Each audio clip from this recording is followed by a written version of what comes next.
दासो जोङो बिफा आरो फिसाज्ला मोनसे रेस्टुरेन्टावहाय जाखांनानै फैबाय। बे भिडिअखौ नुनानै 99% मानसियानो सानगोन जे बिथाङा गावनि लाइफखौ एन्जय खालामगासिनो दङ।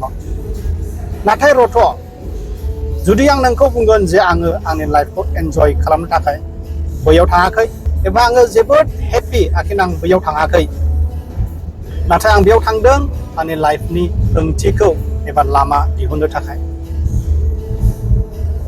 99% मानसियानो ससियेल मिडियायाव गुबुननि ग्लैमारास लाइफस्टाइल, जायगा जायगा दावबायनाय बेफोरखौ नुनानै बिथाङा गावनि लाइफआव जोबोद खुसि, बे खुसिनि थाखायनो बिथाङा बेबायदि खालामदों बिदि सानो।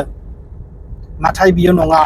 मोनसे पइन्टआवहाय बयबो बे पइन्टखौ मोनहैयो जेराव जोङो कनफिउज जायो, जों लामाखौ नुनो मोना।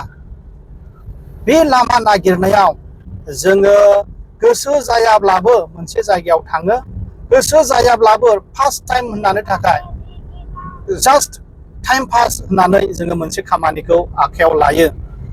ओमफ्राय समायथे बेफोरबायदि जानांफैयो जे बे फार्स्ट टाइम होननानै जे जों आगान सुरदों बेनो जोंनि थाखाय ओंथि लाबोयो। ओमफ्राय बेनो जोंनि मोनसे जिउ लामा जालाङो। बेनिखायनो गोसोआव लाखि, लाइफनि गिदिरथार थांखिया जेब्लायबो कीप मुभिं। जों जेब्लायबो दोरोदनांगौ, जायगा सोलायनांगौ, खामानि मावनांगौ।